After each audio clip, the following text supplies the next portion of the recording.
नमस्कार, मंडी.com में आपका स्वागत है। मैं हूं भुवन भास्कर। हाजिर हूं लेकर एक और एपिसोड मंडी.com का, जहां हम बात करेंगे हर बार की तरह खेती की, किसानी की और किसानों की। लेकिन आज की बातचीत हमारी दूसरे एपिसोड्स में जो बात हम करते रहे हैं उससे थोड़ी अलग है, इसलिए कि आज हम केवल किसानों की तरफ से बात नहीं कर रहे हैं। आज हम बात करेंगे किसान जो करता है उसके बारे में। यानी किसान क्या करता है? किसान खेती करता है। किस लिए करता है? इसलिए करता है क्योंकि उसी खेती से उसकी आजीविका चलती है। वो अपनी फसल को बेचता है बाज़ार में और फिर उसी से उसकी ज़िंदगी, उसके बच्चों की पढ़ाई, उसके जो दूसरे तमाम उसके जीवन की जो महत्वपूर्ण चीज़ें हैं, घटनाएं हैं, उसमें वो उन पैसों से काम करता है। लेकिन यहाँ एक विरोधाभास है छोटा सा, क्योंकि किसान होने के साथ साथ उपभोक्ता भी है। और आजकल हम लगातार सुन रहे हैं, तमाम जो समाचार माध्यम हैं उनमें ये बात आ रही है कि उपभोक्ता परेशान हैं क्योंकि महंगाई बढ़ रही है और रिज़र्व बैंक ने भी उसके लिए कुछ कदम उठाने भी शुरू कर दिए हैं, क्योंकि महंगाई दर जो है वो रिज़र्व बैंक के कंफर्ट लेवल से ऊपर जा रही है, ये हम देख रहे हैं। लेकिन इन सब में किसान कहाँ है? क्योंकि एक उपभोक्ता के तौर पे किसान के लिए बढ़ती महंगाई मुश्किलें खड़ी करती है, लेकिन एक उत्पादक के तौर पे जब उसको भाव नहीं मिलेगा, यानी महंगाई अगर होगी, जब हार्वेस्टिंग होगी उस समय तो उसको भाव मिलता है, लेकिन अगर नहीं मिलता है तो उसकी आमदनी कम होती है। हालांकि ये भी एक इसमें जुड़ा हुआ मसला है कि भाव अगर हार्वेस्टिंग के बाद बढ़ता है तो क्या वास्तव में उसका फ़ायदा किसान को मिलता है, क्योंकि उस समय तक तो किसान के पास फसल हाथ में होती नहीं है। तो ये पूरा विषय जो है वो थोड़ा जटिल है और इसी जटिल विषय पर बातचीत करने के लिए दो बहुत ही ख़ास मेहमानों को हमने अपने साथ जोड़ा है, जो जिनसे हम कोशिश करेंगे कि ये जो गुत्थियाँ उलझी हुई हैं उनको थोड़ा सुलझाने की कोशिश की जाए। इनका परिचय हम अपने स्टूडियो में मौजूद दोनों मेहमानों से आपका करा देते हैं। हमारे आज के पहले मेहमान हैं शिशिर सिन्हा, जो द हिंदू बिजनेस लाइन में सीनियर डिप्टी एडिटर हैं और जाने माने आर्थिक पत्रकार हैं। करीब करीब 2 दशकों से ज़्यादा का जिनका अनुभव रहा है टीवी, प्रिंट मीडिया और तमाम अलग अलग जो माध्यम हैं उनमें आर्थिक पत्रकार के तौर पे। हमारे आज के दूसरे जो मेहमान हैं संदीप दास, जो फाइनेंशियल एक्सप्रेस में असिस्टेंट एडिटर हैं, और संदीप भी एक बहुत लंबा अनुभव, करीब करीब 2-2.5 दशकों का आर्थिक पत्रकारिता में अनुभव है और ख़ास तौर से जो कृषि से जुड़े विषय हैं उन पे बहुत गहराई से लिखते हैं, समझते हैं। शुरुआत संदीप मैं इस चर्चा की आप ही से कर रहा हूं और बहुत छोटा सा मेरा एक सवाल है आपसे, जो बात अभी मैंने इस कार्यक्रम की भूमिका में कही। महंगाई बढ़ना अच्छा है या ख़राब है? क्योंकि जब हम उपभोक्ता के तौर पे देखते हैं तो ख़राब है, लेकिन किसान के तौर पे देखते हैं तो शायद किसान को भाव उसी से मिल सकता है अगर भाव बढ़े। देखिए, ये कहना चाहता हूँ कि हमेशा ये देखा गया कि जो पॉलिसी डिसीजन होता है गवर्नमेंट का, कि वो हमेशा कंज्यूमर सेंट्रिक है। महंगाई बढ़ना, महंगाई का दर बढ़ना, वो हमेशा एक कंज्यूमर सेंट्रिक होता है कि महंगाई का दर को नीचे रखा जाए। जो महंगाई मतलब जो फूड इन्फ्लेशन जो हो जाता है, आटे चावल, उसका दाम कम किया जाए। बट उसका तरफ देखिए, फार्मर्स जो एग्रीकल्चर प्रोड्यूस बनाता है, उसका इनपुट कॉस्ट तो दिन का दिन बढ़ रहा है। उसको कैसे, तो इसका बैलेंस जो है ना, महंगाई को बढ़ने नहीं देना और जो इनपुट को कम रखना, ये एक बड़ा चैलेंजिंग टास्क है। बहुत तमाम सरकार ने कोशिश करती है इसको चैलेंजिंग करें, बट अल्टीमेटली ये देखा गया कि महंगाई तो बढ़ेगा, बट वो कितना हद तक बढ़ सकता है, क्योंकि वो अल्टीमेटली महंगाई बढ़ेगा तो आपका एक्सपेंसेस को इम्पैक्ट करता है। मिडिल क्लास फैमिली कैसे उसको रन करेंगे? तो वो जो दो बैलेंस है उसको करना बहुत ही टेक्निकल और बहुत कॉम्प्लेक्स सब्जेक्ट होता है करने के लिए, क्योंकि आप फार्मर्स इनकम को, क्योंकि अल्टीमेटली अगर आप प्राइस में रोक लगाते हो तो आप फार्मर्स इनकम इम्पैक्ट पड़ता है। फार्मर्स अगर इनकम नहीं रहेगा तो वो कैसे बनाएगा अपना एग्रीकल्चर प्रोड्यूसर? शिशिर, संदीप जो कह रहे हैं कि बहुत कठिन काम है, बहुत एक तरह से दोधारी तलवार पर चलने जैसी चीज़ है। एक तरफ आप महंगाई बढ़ने देते हैं तो उपभोक्ता परेशान होता है, दामों को नीचे लेके जाते हैं तो किसान परेशान होता है। क्या मिडिल लाइन है? देखिए, किसान एक लौता उत्पादक है जिसको ये अधिकार नहीं कि कीमत वो तय करे। पूरे सिस्टम में तमाम जो प्रोड्यूसर्स हैं उनके पास ये अधिकार है, किसान के पास नहीं है। तो किसान के लिए कहाँ से आता है? जो बाजार उसकी कीमत तय करता है, जो सरकारें कीमत तय करती हैं, जो बीच का सिस्टम है वो तय करता है। तो कई बार जब ये चर्चा चलती कि महंगाई दर बढ़ी तो इससे किसानों को फायदा होगा, ऐसा होता नहीं है, क्योंकि महंगाई दर बढ़ने का ज्यादा फायदा बीज की व्यवस्था ले जाती है, किसान उसका फायदा नहीं ले जाते हैं। हमें व्यवस्था कैसी चाहिए? ऐसी व्यवस्था चाहिए जिससे कीमत बढ़ने का फायदा वाकई में उत्पादक को मिले। क्योंकि देखिए अर्थशास्त्र में हम लोग एक सिद्धांत फॉलो करते हैं जिसको हम लोग कहते हैं वर्चुअस साइकिल। हम लोग वीसीएस साइकिल की हमेशा चर्चा करते हैं, दुष्चक्र की बात करते हैं, लेकिन जब हम लोग वर्चुअस साइकिल की बात करते हैं कि एक अच्छे से दूसरा अच्छा होना, तो जब किसान के पास अतिरिक्त आमदनी होगी तो वो खेती में ज्यादा पैसा लगाएगा, खेती में ज्यादा पैसा लगाएगा तो उससे उत्पादकता बढ़ने के आसार होंगे, उत्पादकता बढ़ेगी तो कीमत को कम करने में मदद मिलेगी। तो हमारी व्यवस्था कुछ ऐसी होनी चाहिए जो बीच की जो व्यवस्था है, जहां पर प्राइस डिस्कवरी है और प्राइस जो फार्मर्स तक पहुंचे, ये दोनों ऐसा इंश्योर करना है कि किसान को हम ज़्यादा से ज़्यादा फायदा दे दें। तो महंगाई दर बढ़ने को लेकर के सिर्फ ये आलोचना करना कि महंगाई दर बढ़ गई और इसका किसानों को फायदा हो रहा है, ये सही नहीं है। जी संदीप, शिशिर कह रहे हैं कि ये चर्चा करना सही नहीं है और बिल्कुल सही बात है, क्योंकि शायद पहली बार या आमतौर पे मैंने ये चर्चा सुनी नहीं कि लोग महंगाई की चर्चा इस लिहाज से कर रहे हों कि किसानों को नुकसान हो रहा है, क्योंकि जब भी महंगाई की चर्चा होती है तो वो चर्चा इसी तरह होती है कि सबको नुकसान हो रहा है। किसान को बढ़े हुई जो कीमतें हैं उसका फ़ायदा मिल रहा है, ये बात आती नहीं है। ये कैसे हो सकता है? जो शिशिर ने ये बात अभी छुआ है उन्होंने धीरे से, कि ये कर सकते हैं, कैसे कर सकते हैं? मैं ये एक एग्जांपल देता हूँ। वो बहुत एग्रीकल्चर कमोडिटी कोई यूनिफॉर्म कमोडिटी नहीं है, बहुत सारे अभी देखिए जैसे महंगे का दर पल्सेस को देखो, मैं एक एग्जांपल देना चाहता हूँ, बहुत कम है महंगाई की दर। उसका वजह नॉट किसान को ज़्यादा पैसा मिला, उसका वजह ये कि हम ठीक टाइम में हम इंपोर्ट कर ले। जैसे अरहर का दाल है, हम लोग करीब 15-20% इंपोर्ट करते हैं, तो हम टाइमली उसको इंपोर्ट कर दिया तो प्राइस कम है। चना देखिए इतना बम्पर प्रोडक्शन है, किसान को मिल नहीं रहा है, प्रोक्योरमेंट करना पड़ा है गवर्नमेंट को, तो वो ग्लोबल सिचुएशन, ग्लोबल प्रोडक्शन वो भी इम्पैक्ट करता है। और ये चीज़ याद रखिए कि एग्रीकल्चर कमोडिटी का जो प्रोडक्शन सिस्टम है और दूसरे कमोडिटी का, जैसे सपोज सीमेंट ले लो, अब सीमेंट प्रोडक्शन बढ़ा सकते हो, कोल प्रोडक्शन बढ़ा सकते हो थ्रू एक्सप्लोरेशन, बट ये एग्री कमोडिटीज का production system depends on climate some और आप एंटिसिपेट भी नहीं करते हो आप। मैं देखिए आप उदाहरण को देख सकते हो, तो मार्च तक हम लोग बोले 10 मिलियन टन का एक्सपोर्ट कर लेंगे व्हीट, वो गर्मी पड़ा, देखिए कितना 3 हफ्ते में पूरा सिचुएशन टर्न अराउंड हो गया। चलिए संदीप, ये विषय पर हम बात करेंगे। एक्सपोर्ट जो बैन हुआ वो भी हम छुएंगे, और साथ में आपने एक बहुत ही महत्वपूर्ण बात कही, जो ग्लोबल जो रीजंस हैं, फैक्टर्स हैं, उसके असर की बात कही है। इन सब पर हम बात करेंगे, लेकिन फिलहाल वक्त हो गया एक छोटे से ब्रेक का। बने रहिए हमारे साथ, देखते रहिए मंडी.com।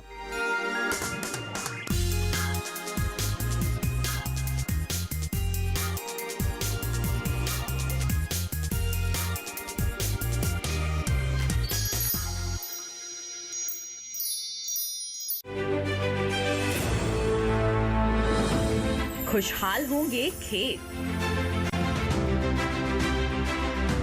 पशु भी रहेंगे स्वस्थ, सरकारी स्कीम का होगा लाभ, जब एक्सपर्ट्स का मिलेगा साथ, किसानों के सवाल विशेषज्ञों के जवाब, अब सिर्फ एक फोन कॉल पर। देखिए अपना खास प्रोग्राम। हमारे टोल फ्री नंबर हैं 1800-113060, 1800-113061। हेलो किसान, सोमवार से शुक्रवार शाम 6 बजे सिर्फ दूरदर्शन किसान पर। जानेंगे क्या है किसानों का हाल, हम पहुंचेंगे आपके गांव, मिलेगा सरकारी योजनाओं का ज्ञान, जब लगेगी चौपाल। देखिए चौपाल चर्चा, सोमवार से शुक्रवार सुबह 9 बजे सिर्फ दूरदर्शन किसान पर।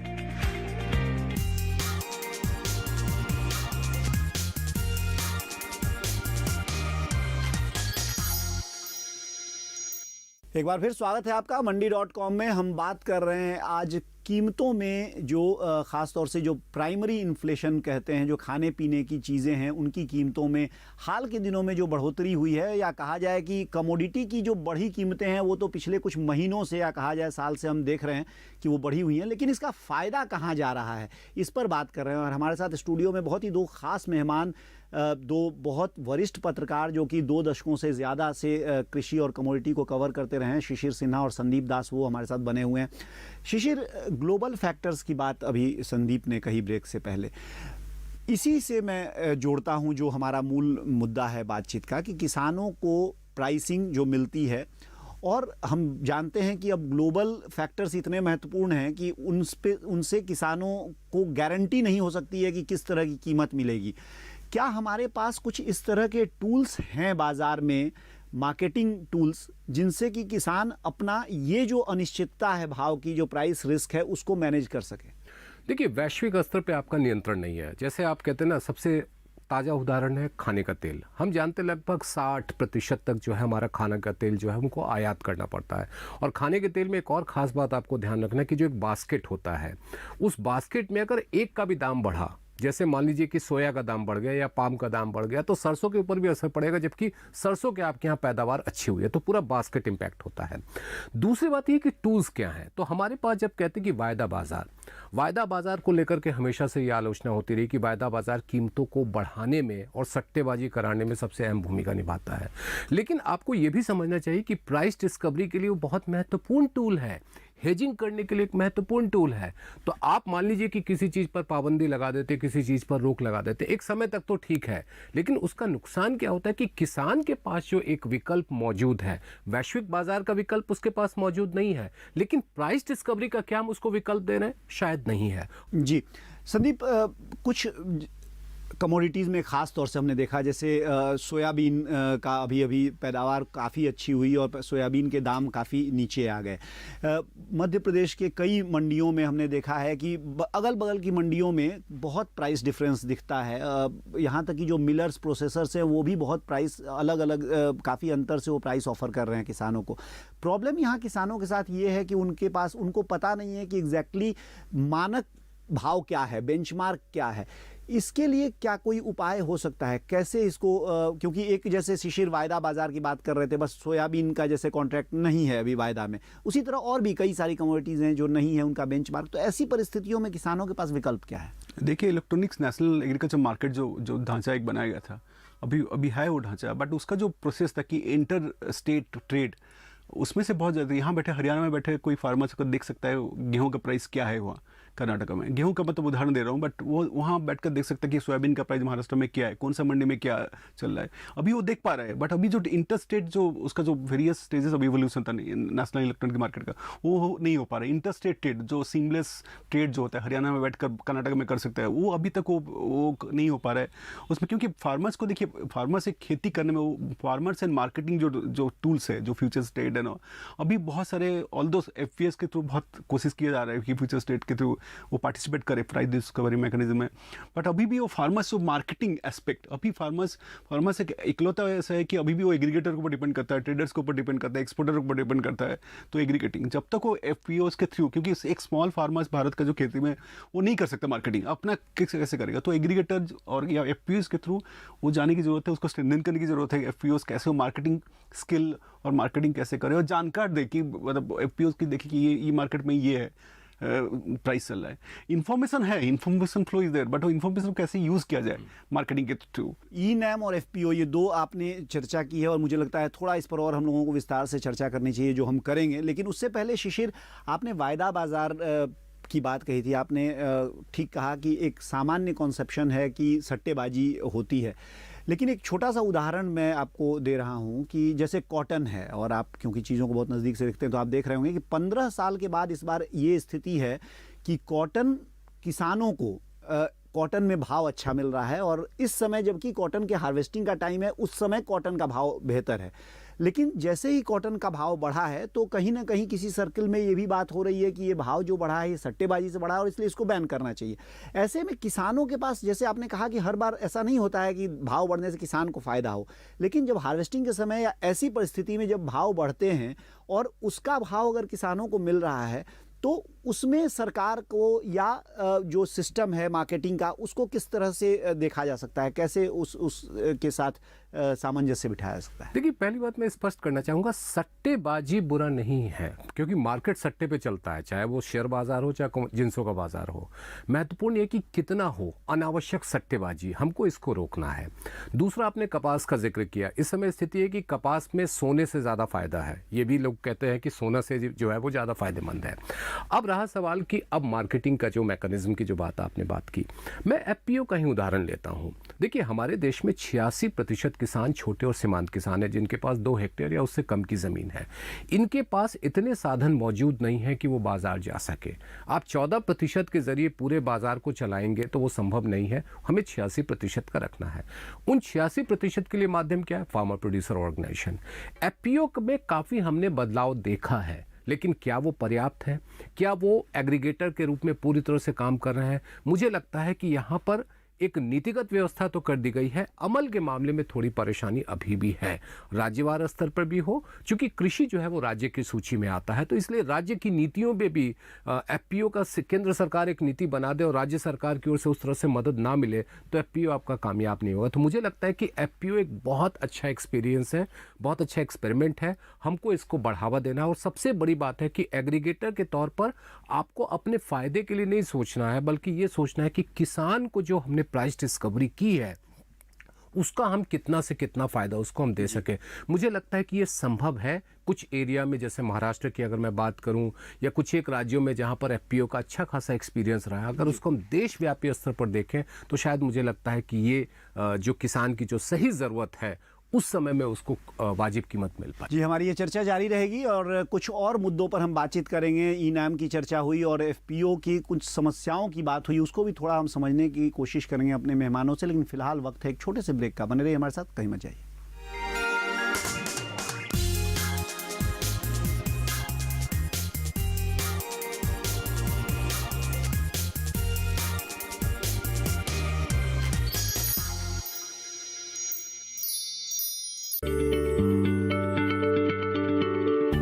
क्या आप किसी बीमारी से परेशान हैं?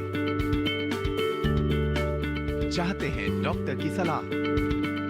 तो हम हैं आपके साथ, बताएंगे आपको जीने की राह। समस्याएं आपकी, समाधान देश के मशहूर विशेषज्ञों के।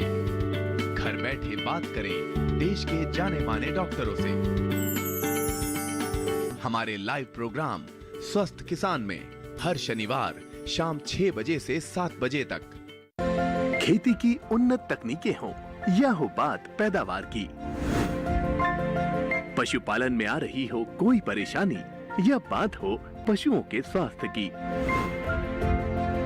हम बताएंगे हर पहलू की सटीक जानकारी, साथ ही मिलवाएंगे कामयाबी के महारथियों से। आपके अपने कार्यक्रम गांव किसान में, सोमवार से शुक्रवार शाम 4 बजे।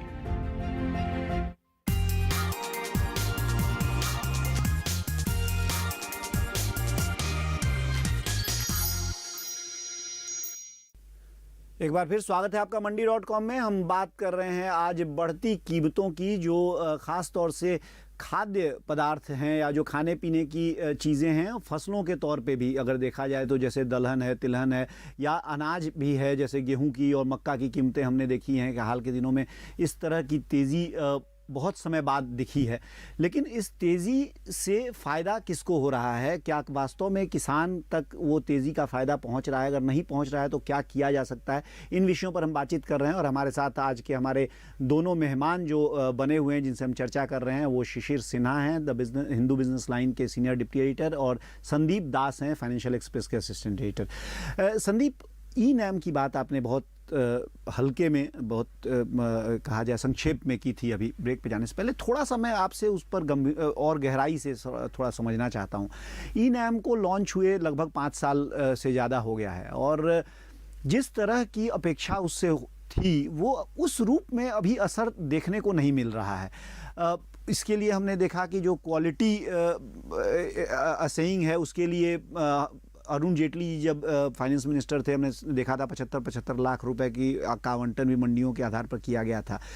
कुछ उत्तराखंड और यूपी में कुछ मंडियां हैं जहां की वो इंटर स्टेट शुरू भी हुआ है सब्जियों में, लेकिन ये एक सामान्य तौर पे देखा जाए तो आम किसान को इसका फ़ायदा मिलने में आपको क्या लगता है कितना समय लगेगा? कौन सी बड़ी बाधाएं हैं जिसको कि सरकार दूर कर सकती है और कैसे दूर कर सकती है? देखिए, सबसे बड़ा चीज़ इनाम में बहुत सारे कमोडिटीज़ है, बट उसमें एक चीज़ सबसे बड़ा जो फ्लक्चुएशन देखने को मिलता है फ्रूट्स एंड वेजिटेबल, जो पेरिसेबल कमोडिटी वो इनाम में नहीं है।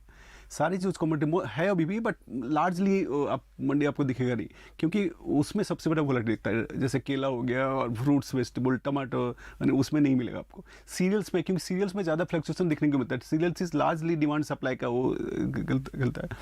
और सबसे बड़ी चीज़ है इनाम के साथ होता है कि जो एवरी स्टेट, जैसे एग्रीकल्चर मार्केटिंग के स्टेट सब्जेक्ट, सब स्टेट को अपना यूनिफाइड लाइसेंस देना था, एक कॉमन लाइसेंस ट्रेडर को देना था, वो जो प्रोसेस है बड़ा अनइवन है। जैसे कर्नाटक काफ़ी प्रोग्रेस कर चुका है, और उसके इसी दौरान क्या हुआ, बहुत सारे प्राइवेट प्लेयर्स भी वो मंडी फैसिलिटी देने लग गए। तो अभी जो कोशिश ये है कि इनाम के साथ वो एक कॉमन प्लेटफॉर्म के थ्रू प्राइवेट जो प्लेयर्स है, प्राइवेट प्लेयर में तो मार्केटिंग पार्ट नहीं, जो एग्रीकल्चर कम्युनिटी जैसे ट्रांसपोर्ट हो गया सेक्टर, वो भी उस बात चल रहा है कि वो इनाम का प्लेटफॉर्म में कि अगर फार्मर्स क्लिक इन करे उसको वो फैसिलिटी मिल जाए कि यहाँ से ट्रक हरियाणा से कैसे ले जा सकता है वहाँ तक, कर्नाटक तक कोई सामान। तो ट्रक फैसिलिटी जो है वो उनको सब 12-13 ऐसे एजेंसी से उसको ऑन बोर्ड लाने की कोशिश किया जा रहा है। शिशिर, एफपीओ की बात मैं आपसे पूछूंगा। आपने बहुत विस्तार से एफपीओ पर बात की, लेकिन थोड़ा मैं समझना ये चाहता हूँ, एफपीओ करीब 1.5 दशक हो गए इस देश में एफपीओ का स्ट्रक्चर शुरू हुए, और पिछले 2014-15 के बाद से हमने देखा कि एक तरह से मिशन मोड में एफपीओ का काम चला है, और अभी 2017 में 10,000 एफपीओ का लक्ष्य भी रखा गया है। पिछले साल नए दिशा निर्देश भी जारी हुए थे, गाइडलाइंस, जिसमें कि आपने कहा कि जो कमियां थीं उनमें से ज़्यादातर को कोशिश की गई है दूर कर लेने की। इसके बाद भी आपने कहा कि अभी भी ग्राउंड पे उस तरह से चीज़ें नहीं बढ़ रही हैं जो हमने प्लान किया हुआ है, सरकार ने किया है। कहाँ आपको लग रहा है कमी है और इसको कैसे दूर कर सकते हैं? राज्यों की विषमता। अगर मैं पश्चिम के राज्यों में देखूं, एफपीओ का रोल वहाँ पे ठीक ठाक रहा है, लेकिन अगर मैं पूर्व के राज्यों में चला जाऊं तो शायद उस तरह का एफपीओ का स्ट्रक्चर हमको देखने को नहीं मिलता है जो होना चाहिए। अब उसकी कई वजहें हो सकती है। राज्य सरकारों की अपनी जिम्मेदारी हो सकती है कि उसको कैसे बढ़ावा देते हैं या किस तरीके से उसको प्रोत्साहित करते हैं। स्थानीय स्तर की मंडी में उसका किस तरीके से उनके साथ लिंकेज बनता है, क्योंकि देखिए एफपीओ का काम क्या है? एफपीओ का काम यह है कि मैं आपसे सामान लूं और इन सामान को आगे तक पहुंचाऊं। मार्केटिंग का जो संदीप ने एक बहुत अच्छी बात की कि किसान के लिए मार्केटिंग करना संभव नहीं है, वो आपका मार्केटिंग का काम है और उसके साथ साथ वैल्यू एडिशन का भी काम है। वहां पर ये दोनों के काम में किस तरह से मदद कर रहे हैं। हमें जिन राज्यों में जरूरत है, आपको नहीं भूलना चाहिए कि पश्चिम के राज्यों में पहले ही सहकारी व्यवस्था काफ़ी अच्छे तरीके से काम करती रही है, जबकि पूर्व के राज्यों में अगर आप देखेंगे तो उस तरीके की व्यवस्था नहीं रही है। मुझे लगता है कि आज एफपीओ की ज़रूरत वहाँ पर काफ़ी बड़े पैमाने पर है। दूसरा यह है कि उनकी मार्केटिंग के मामले में, और तीसरा वैल्यू एडिशन, यानी कि फूड प्रोसेसिंग पे। आपने जो ये जवाब दिया, छोटा सा एक सवाल इसी में से मैं कर रहा हूँ, समय हमारा ख़त्म हो गया है। आपने सहकारी जो समितियाँ हैं उसकी बात कही, आपने एक बात ये भी कही कि उन्हीं राज्यों में एफपीओ अच्छा कर रहे हैं जहां सहकारी समितियां अच्छा कर रही थी। साथ ही हमने ये भी देखा कि पिछले साल इस सरकार ने एक नया मंत्रालय ही बनाया और स्वयं गृह मंत्री अमित शाह को उसका जिम्मा दिया गया है। आपको लगता है कि जो एफपीओ मॉडल में जो कमियां रह जा रही हैं कोऑर्डिनेशन के कारण, उसको ध्यान में रख के सहकारी समिति का ये पूरा मंत्रालय और इस पर जो नया जो रिन्यूड एक तरह से फोकस दिया गया है वो है, या कैसे ये मदद कर सकता है? मुझे लगता है कि वो बात सही नहीं, क्योंकि जो सहकारिता मंत्रालय का गठन किया गया था उसका बेसिक पर्पस ये था कि मल्टी जो रेगुलेशंस हैं केंद्र और राज्य का, उसको हम कैसे दूर कर सके। यहाँ पर जब हम बात कर रहे हैं सहकारी समितियों की जहाँ पर एफपीओ कामयाब हुआ, पूर्व के राज्यों में वो कामयाब नहीं हुआ है क्योंकि वहाँ की संस्कृति जो है वो अलग तरीके की रही है। कार्य संस्कृति की अगर हम बात करें तो मुझे लगता है कि यहाँ पर सहकारिता को आप विकसित करें अलग अलग क्षेत्र में, और दूध के मामले में हमारे पास एक एग्जांपल है कि कैसे कामयाबी मिली है। लेकिन हमारी जरूरत इस बात की है कि हम एफपीओ को एक मॉडर्नाइज, जिसको हम कहते हैं ना, वो कंपनी है, एक ऑर्गेनाइजेशन है, वो आपका ज्यादा इफेक्टिव होगा। और मुझे लगता है कि उन राज्यों में जहां कमी है उसको आपको बढ़ावा देना, राज्य और केंद्र दोनों को मिलकर के इस पर काम करना होगा, तभी किसानों का फायदा होगा। और जो आपका मूल सवाल था शुरू में कि पैसा उन तक पहुंचे, वो संभव हो पाएगा। चलिए, बहुत बहुत धन्यवाद आपका शिशिर, संदीप दास, आप दोनों को बहुत बहुत धन्यवाद। आप स्टूडियो में आए और हमारे साथ ये सारी बातें हमारे दर्शकों के साथ साझा की। तो ये थे हमारी आज की बातचीत में शामिल हमारे दो मेहमान, जिनके साथ मुझे पूरी उम्मीद है कि बहुत कुछ आप लोगों को ये जो जटिल एक पूरी प्रक्रिया है जिसकी बात हमने बिल्कुल शुरू में की थी कार्यक्रम की, उसको समझने की का एक मौका मिला होगा, समझने में आगे कहाँ कहाँ पेच है और कैसे उन पेच को ढीला कर सकते हैं ये भी कुछ समझ में आया होगा। फिलहाल अब मंडी.com से मुझे दीजिए इजाज़त, क्योंकि हो गया है समय हमारे चलने का। लेकिन बने रहिए हमारे साथ, देखते रहिए डीडी किसान, क्योंकि डीडी किसान पर खबरों और कार्यक्रमों का सिलसिला जारी है। आपकी राय हमारे लिए बहुत महत्वपूर्ण है। आप हमारे टोल फ्री नंबर पर कॉल कर सकते हैं और अपनी राय दे सकते हैं। साथ ही आप ईमेल के जरिए भी हमें अपनी राय दे सकते हैं। हमारा ईमेल पता है ncdexmandi@gmail.com।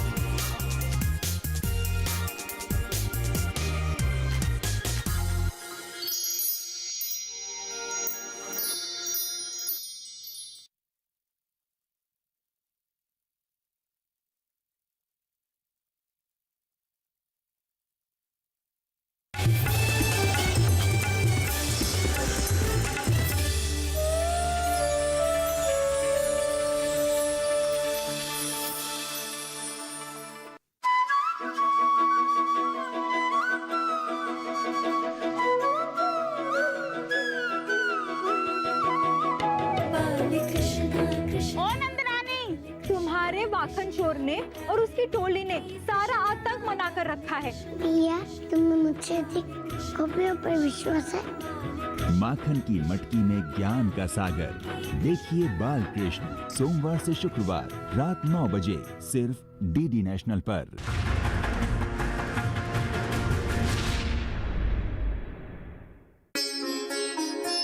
हर सांस बनेगी संगीत,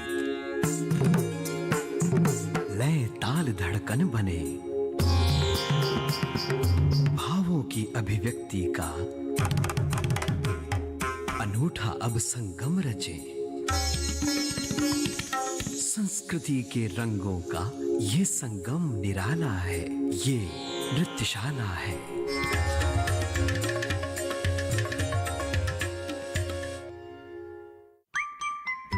खूबसूरत एहसासों को संजोते पिरोते ये मासूम नटखट हमारे साथी,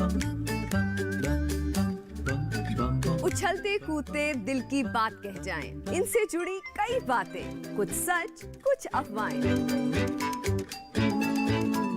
जानिए हमारे साथ हमारे नए शो में my pet my best friend forever, हर रविवार शाम 7 बजे डीडी नेशनल पर।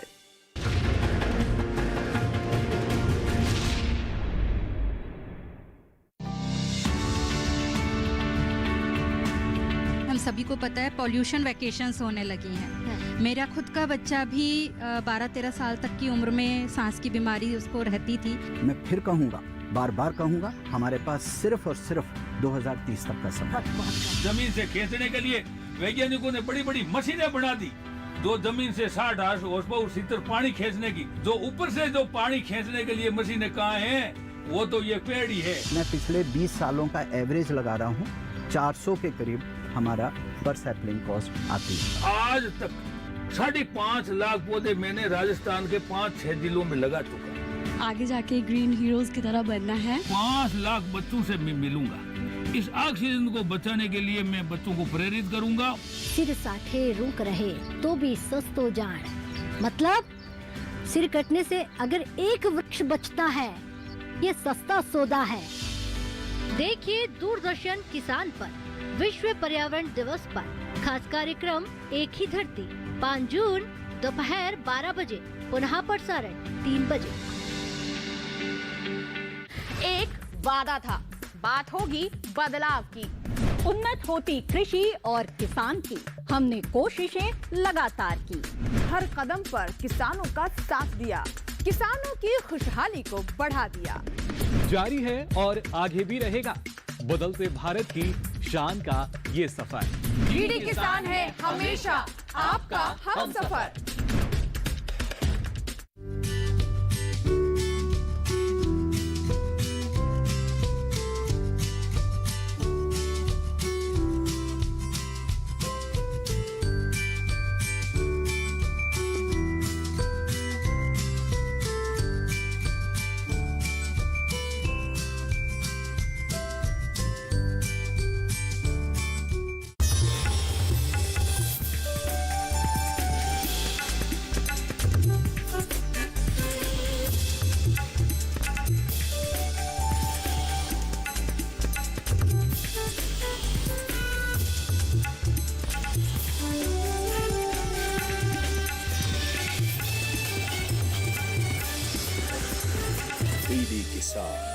बदलते भारत की शान।